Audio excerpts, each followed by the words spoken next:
यीशु मसीह के नाम में। हालेलुया, हालेलुया, जोर से बोलो हालेलुया। आमीन।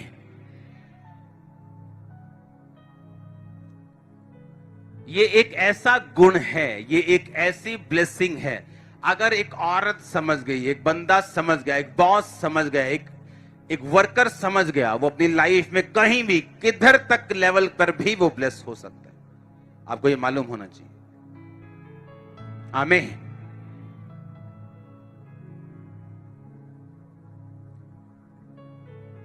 परमेश्वर ने लिखा, मैंने आदम को अपनी समानता में बनाया। हाँ या ना? मतलब जैसा परमेश्वर सोचता है वैसा आदम सोचता है। आदम में से लिखा औरत को निकाला। आप जाने, कुछ औरतों की कंप्लेंट होती है कि मेरा हस्बैंड मुझसे प्यार नहीं करता, लेकिन अगर आप उनकी लाइफ चेक करें, घमंड एक बड़ी प्रॉब्लम हो सकती है उनकी लाइफ में। हालेलुया।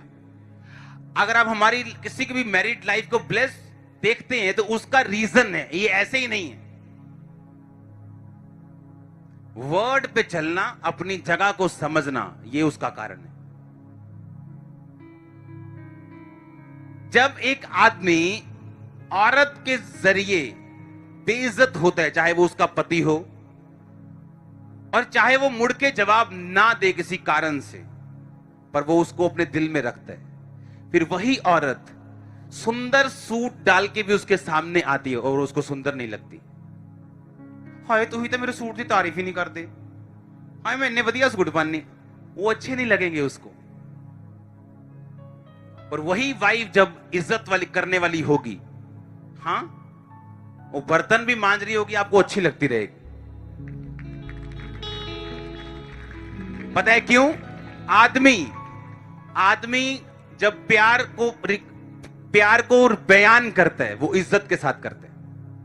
अगर एक औरत बोले कि मैं तुझसे प्यार करती, वाइफ बोले मैं तुझसे प्यार करती हूं, आदमी देखेगा, पता किसके साथ मैच करेगा उसको? इज्जत के साथ। ये कितनी इज्जत करती है, जितनी वो इज्जत करती है वो उतना ही दिमाग में रखेगा, चाहे वो 10 बार बोले मैं तुझसे प्यार करती हूं, चाहे दिन में एक बार भी ना बोले मैं तुझसे प्यार करती हूं, लेकिन वो दिमाग में उतना ही रखेगा कि तुम उससे इतना करती जितनी तुम मेरी इज्जत करती। ये आदमी की पहचान है, ये आदमी का दिमाग है। इसलिए कई औरतें अच्छा खाना बनाने के बावजूद, अच्छे कपड़े पहनने के बावजूद, घर संभालने के बावजूद भी अपने पति का प्यार नहीं ले पाती, कारण घमंड। और जब आप औरत की बात करते हैं, आप उसको अच्छे से अच्छा कुछ भी दे दो, जब तक आप उसे मुंह से नहीं बोलेंगे उसको यकीन नहीं होगा।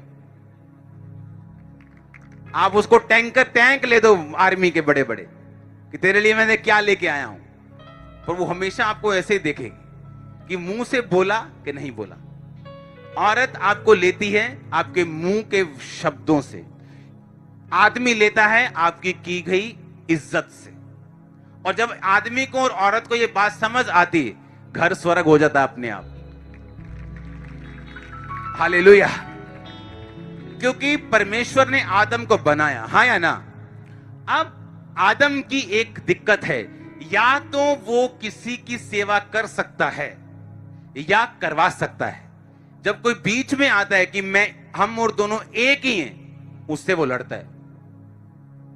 इसलिए बाइबल कहती औरत का सिर आदमी, इसलिए बाइबल कहती औरत का सिर आदमी, आदमी का सिर मसीह, मसीह का सिर परमेश्वर। इसलिए उसने कहा, मसीह कहता है कि किस समय मैं आऊंगा धरती पे लेने, मुझे नहीं पता, मेरे बाप को पता है, सिर्फ बाप जानता है। कहता मेरा सिर बाप है, मैं आदम का सिर हूं, औरत आदम के नीचे, औरत का सिर आदम है। तो ये आदम परमेश्वर के अधीन रह सकता है या किसी को अपने अधीन देख सकता है, लेकिन बीच में किसी को नहीं देख सकता।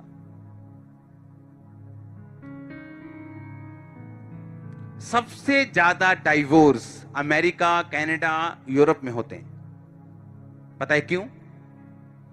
क्योंकि वहां रियल में औरत और आदमी में कोई फर्क नहीं। ये नहीं कि औरत है तो घर के बर्तन और सब कुछ वही करेगी। बोले कि ओए मैं बर्तन मांजे तो पोछा नहीं लाया हाले तक।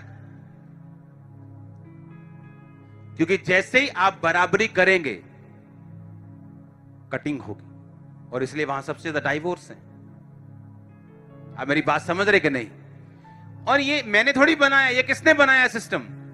परमेश्वर ने बनाया। उसने कहा तुम मेरे अधीन रहोगे आदम, और तुम्हारे अधीन तुम्हारा हेल्पर कौन होगा? तुम्हारी पत्नी। और बाइबल कहती पत्नी आशीषित रहती, स्ट्रांग रहती जब वो इस वचन पे चलती। हालेलुया। अब मेरी शादी मेरी वाइफ से हुई है, मेरी फैमिली की शादी नहीं हुई। मेरी फैमिली वाला एक भी पर्सन आके मेरी वाइफ को करेक्ट नहीं कर सकता, क्योंकि आदमियों को आदत नहीं है अपनी औरतों को प्रोटेक्ट करने की, सुरक्षित रखने की। कोई भी कहीं से भी आपकी औरत को बोल देता है, और जब उसे बिना प्रोटेक्शन के महसूस होता है, तब वो गलत तरीके से अपनी प्रोटेक्शन को करती है। कितने मेरी बात को समझ रहे हैं? और जब औरत अधीनगी में है, आदमी को पूरा सिर बनना है फिर। हालेलुया। उसका ध्यान रखना है, उसको हर चीज प्रोवाइड करना है, और उसको मेक श्योर करना है कि वो आपका हेल्पर हो और आपके साथ चले। हालेलुया। जब पहले शादी के तुम उसके लिए हॉट डॉग लेके जाते थे 150 वाला, और शादी होने के बाद 10 रुपए का बर्गर, तभी खीरे गोल गोल नहीं कट रहे, वो भी ऐसे ढाबे के जैसे चल रहे हैं, टक टक, कई बार सीधा ही मुंह थे। खाला भी। हालेलुया। तुमने अपना प्रेम कम किया और उसने अपनी अधीनगी कम की। हालेलुया। तुमने अपना प्रेम कम किया, अपना सैक्रिफाइस कम कर दिया। अब तुम्हें लगता है खाटी घर वाली ने कितने जाना, दो 20 रुपए का बर्गर, कानू 150 खर्चना, और जो तुम बोओगे वो तुम वही काटोगे। वो खीरे इसलिए गोल नहीं है, वो कमीज इसलिए प्रेस नहीं है। हालेलुया। उसने कहा तुम अपनी पत्नी से अपने शरीर के समान क्या करोगे? प्रेम करोगे, और तुम उसका ध्यान रखोगे, क्योंकि वो अपना घर छोड़ के आई। तुम उसको इज्जत दोगे, तुम उसको प्यार दोगे, तुम उसको स्थान दोगे, हर वो चीज दोगे। हालेलुया। अगर तुम ये चाहते हो कि तुम्हारी पत्नी स्वर्गदूत की तरह रहे, उसको स्वर्ग चाहिए। स्वर्गदूत नरक में नहीं रहते। तुम्हारा घर नरक तो नहीं है। अगर तो वो स्वर्ग की तरह है तो स्वर्गदूत रहेगा, नहीं तो फिर दुष्ट आत्माएं रहेंगी। आप मेरी बात समझ रहे कि नहीं? इसीलिए जब कोई चर्च में आता है, एंटर करता है, और उन्हें ये बातें मालूम होती हैं, अपने आप परिवार सीधा होना शुरू होता है, अपने आप फाइनेंस सीधा होना शुरू होता है।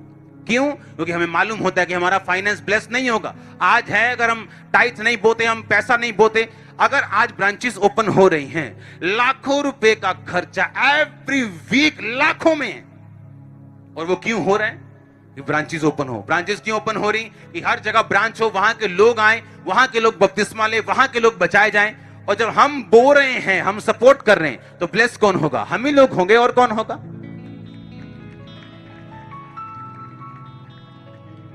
हालेलुया। नाइजीरिया में ऐसी चर्च है जो दुनिया का सबसे बड़ा पेंटिकोस्टल स्ट्रक्चर उन्होंने बनाया, और सबसे गरीब देश में बनाया। दुनिया के सबसे बड़ी चर्च सबसे गरीब देश में। क्यों? वहां के लोगों को बोना आता है। क्योंकि आप अमीरी सिर्फ इस तरफ से नहीं देते कि फाइनेंस कैसे चल रहा है, देश की इकोनॉमी कैसे चल रही। बाइबल ऐसा भी बताती है, देशों में अकाल रहा है पर उसके लोग हंसमुख रहे हैं बोने के कारण। सबसे पहले हमें यह समझने की जरूरत है कि जितने हस्बैंड एंड वाइफ्स हैं, परमेश्वर ने आपको एक मकसद के लिए जोड़ा है। आमीन। बाइबल में लिखा, आदम अकेला था और परमेश्वर ने हवा को बुलाया, मिलाया, उसको उसके बीच से बनाया और उसको जोड़ा। हाँ या ना? नीति वचन 18 उसकी 22 आयत पढ़ेंगे हम। लिखा, जिसने स्त्री ब्याह ली उसने उत्तम पदार्थ पाया और यहोवा का अनुग्रह उस पे हुआ है। आमीन। इसका मतलब क्या है कि जिसने मैरिज की है, परमेश्वर का अनुग्रह उस पे हुआ है, क्योंकि मैरिज परमेश्वर की ओर से। मैं एक बेस बनाने की कोशिश कर रहा हूं ताकि जब हम वचन की गहराई में जाएं तो आपको समझ आ सके ਕਿ ਮੈਰਿਜ ਜੋ ਹੈ, ਕਿਉਂਕਿ ਅਸੀਂ ਜ਼ਿਆਦਾਤਰ ਟੀਵੀ 'ਚ ਦੇਖਦੇ ਹਾਂ, ਆਪਾਂ ਲੋਕੀ ਕਹਿੰਦੇ ਆ ਕਿ ਹਨਾ ਬਹੁਤ ਸਾਰੀਆਂ ਬਾਲੀਵੁੱਡ ਪਿਕਚਰਸ ਇੱਦਾਂ ਦੀਆਂ, ਜਦੋਂ ਆਪਾਂ ਉਹਨਾਂ ਪਿਕਚਰਸ ਨੂੰ ਦੇਖਦੇ ਹਾਂ ਸਾਨੂੰ ਇੱਦਾਂ ਲੱਗਦਾ ਕਿ ਮੈਰਿਜ ਕਰਵਾਉਣਾ ਮਤਲਬ ਫਸਣ ਵਾਲਾ ਕੰਮ ਹੈ। ਮੇਰੀ ਸਮਝ ਆ ਰਹੀ ਗੱਲ ਦੀ ਕਿ ਨਹੀਂ? ਪਰ ਬਾਈਬਲ 'ਚ ਕੀ ਲਿਖਿਆ? ਸਭ ਤੋਂ ਪਹਿਲਾਂ ਸਕਸੈਸਫੁਲ ਹੋਣ ਦਾ ਇੱਕੋ ਹੀ ਕਾਰਨ ਹੈ ਕਿ ਜਦੋਂ ਅਸੀਂ ਉਹ ਚੀਜ਼ਾਂ ਦਿਮਾਗ ਦੇ ਵਿੱਚ ਭਰ ਲਾਂਗੇ ਜਿਹੜੀਆਂ ਬਾਈਬਲ ਦੇ ਵਿੱਚ ਲਿਖੀਆਂ ਹੋਈਆਂ, ਤੇ ਫਿਰ ਅਸੀਂ ਸਕਸੈਸਫੁਲ ਹੋਵਾਂਗੇ। ਚੰਗਿਆਈ ਕਿੱਦਾਂ ਮਿਲਦੀ ਹੈ ਆਪਾਂ ਨੂੰ? ਜਦੋਂ ਅਸੀਂ ਬਿਲੀਵ ਕਰਦੇ ਹਾਂ ਕਿ ਉਹਦੇ ਕੋੜੇ ਖਾਣ ਨਾਲ ਅਸੀਂ ਚੰਗੇ ਹੋ ਚੁੱਕੇ ਹਾਂ, ਹਾਂ ਜਾਂ ਨਾ?